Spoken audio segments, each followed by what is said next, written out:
Hello, welcome to Conversations in the Car with Chris. It's a Wednesday afternoon around about 4:30. I just finished work. I think we're going to go off on a little bit of a tangent today. I'm sitting in that most exotic of places, 100 yen shop car park. If I can't really turn it around, but there's a slight mountain view in the distance, but not much. It's kind of hazy and gloomy outside, and there's not much around here except for other out-of-town shops.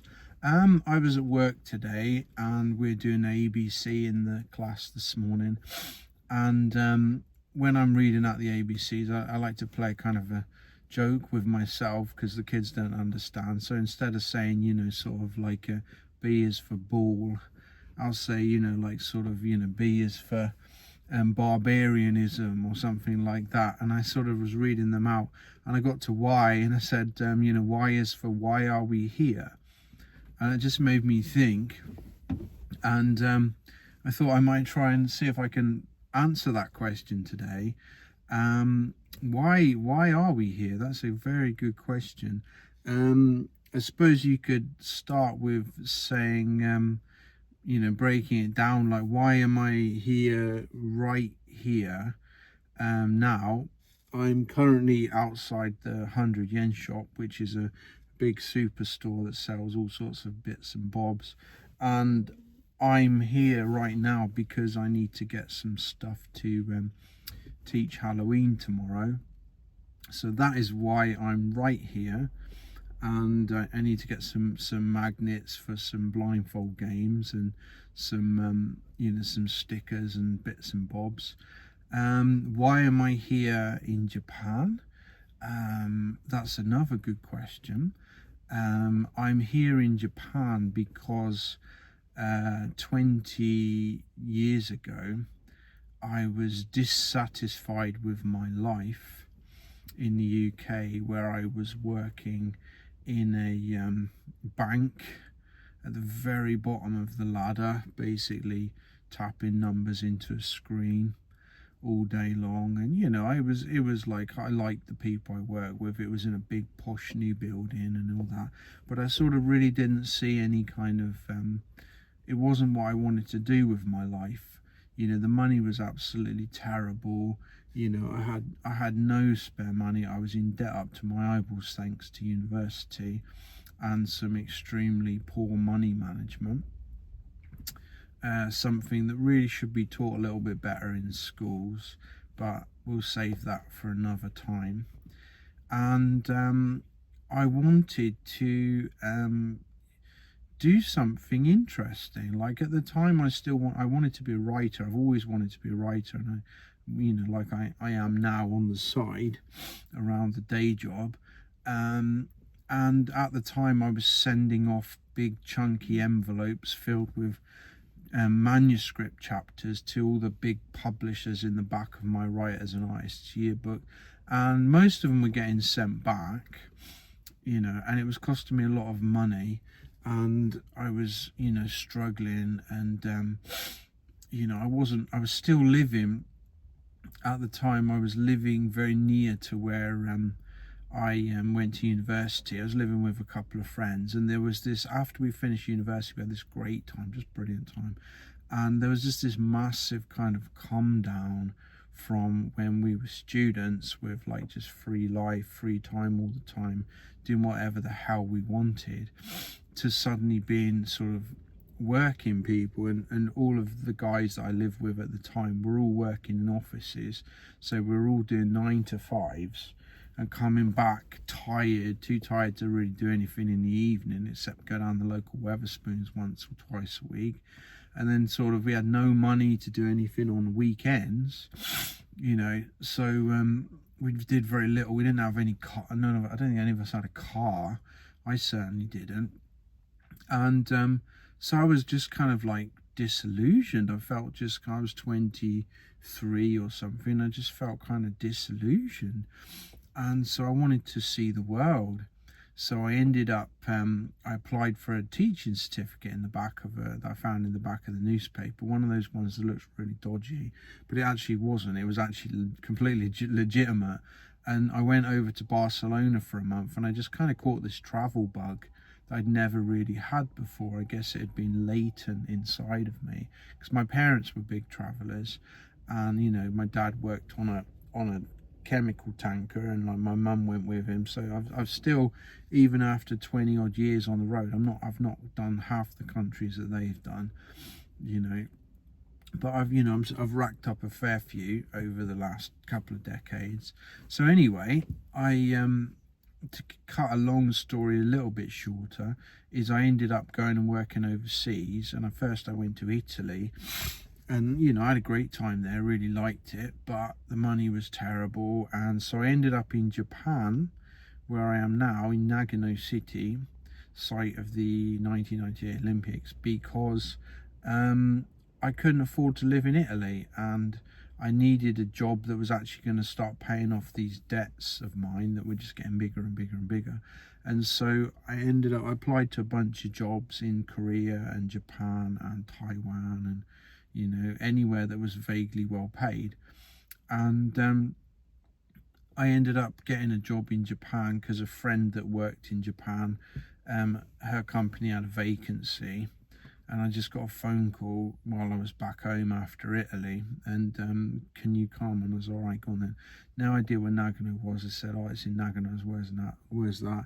You know, oh, 1998 Olympics. Well, I'm like, well, that's no use. At 1998, I was at university drinking myself, you know, into oblivion all the time, and you know, I wasn't watching any TV, and what I was watching was just the videos out of the local Blockbuster. So I ended up coming up to Nagano, and that's how I ended up here. So that's why I'm here in Nagano.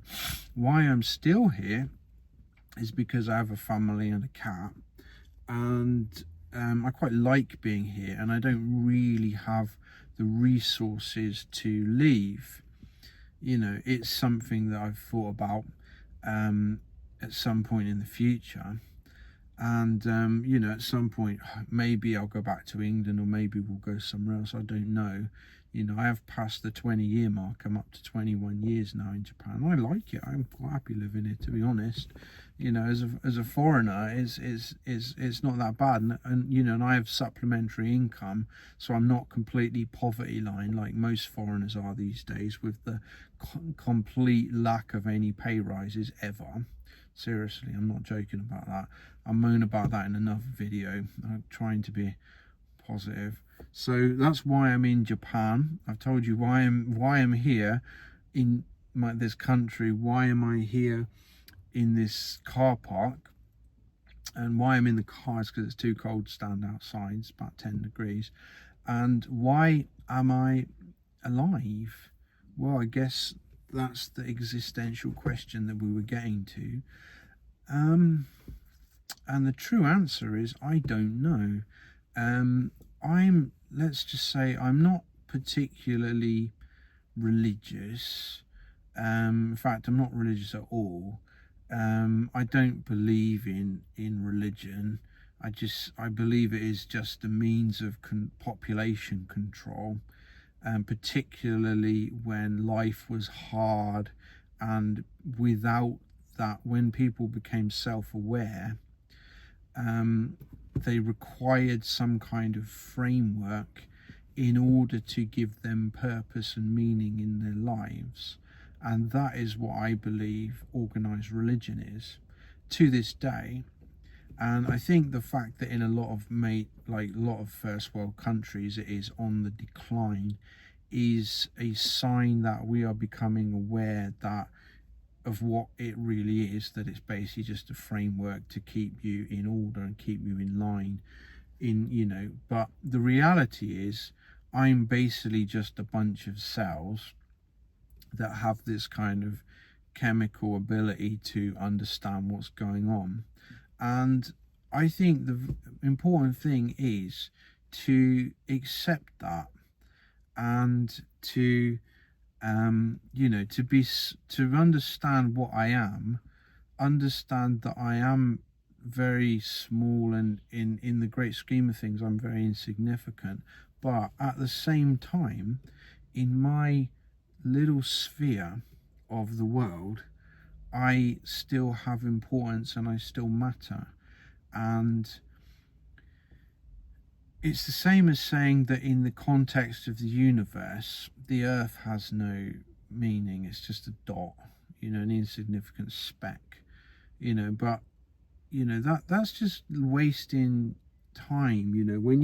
When you reduce everything to that kind of insignificance, it's like there is a case to say, well, what's the point of anything?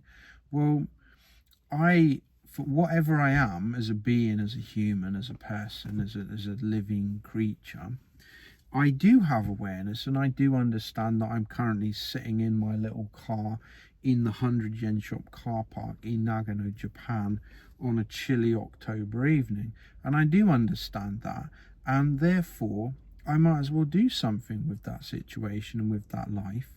And I have emotions. I can feel when I'm happy or sad.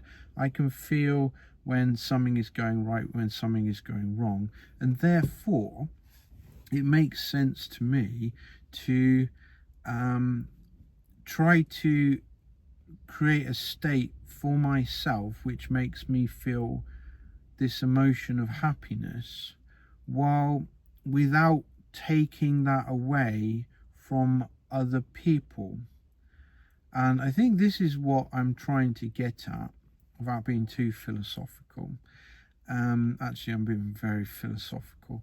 I believe that if I want to say, why am I here? If I want to take it in as a kind of a spiritual way, if I want to give myself life meaning without having to attach it to some made up story that someone else tells me I have to believe in, is that I can believe in myself that I exist in order to make the sphere around me more better, more palatable for the people and the animals or whatever that share it with me. And therefore I believe that it is important to be as good a person as I can be, to try to make other people happy and try to improve the lives of others without compromising myself, and I believe that is a very simplistic way to be, but at the same time I kind of like to think of it as a very pure thing to be. I exist, I can move through life, I have this randomness of existence, and I can use it to improve the world of other people that have had the same randomness of existence. But that doesn't mean to say you can't maintain a sense of belief or a sense of spirituality. I do have my own beliefs. They aren't necessarily what say a religious text would tell me I'm supposed to believe, but I have my own beliefs that for example, to make it simplify, I believe in this kind of cosmic cycle theory that the Big Bang, bum bum bum bum bum, everything comes out, eventually everything goes back in. I believe it's like a heartbeat, and I think it covers an infinitesimal period of time that is beyond scope, like you cannot comprehend it. But I believe that this is infinite, this goes on forever, this constant heartbeat of existence, and that eventually, in an infinite amount of time from now, everything will happen as it happens now, or to a degree that you don't notice any difference, and then I will exist again as I am now. But say next time, this bit of hair will be here, or there'll be some fractional change. And so I have no real fear. I don't want to die. I like being alive. I think being alive is great. I really enjoy being alive. But I try not to have any fear of death, because I hold this belief that one day I will exist again. Because I think that even if you don't you don't sort of live by some framework of organized religion, which if you do, that's fine. You're allowed to believe whatever you want. I'm not going to tell you what you can and can't believe, because that is the mystery of existence. We don't know. No one knows for sure. So, you know, even though I don't believe it, doesn't mean it's not necessarily true. You know, it's just that I have my sets of beliefs, and you can believe whatever you want. That's fine. If if you're really trying to solve the mystery of your existence, you will not be you will not ever find out the answer. Maybe in 10,000 years time science will have advanced, and they will, but it stands, no one knows why we're here, or even if whether there's a reason. I don't believe there is. I think it's just completely random, complete luck, but I'm going to enjoy it while I am here, because I'm aware of what's going on. I can see that it's getting dark. I can see there's a red car just over there, and over there there's like a house. You know, there's my bag next to me. I want to go to the toilet, so I'm gonna have to cut this off soon. You know, and but at the same time, I believe that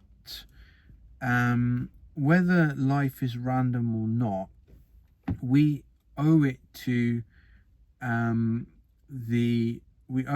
own emotions to be kind and considerate to other people at all times.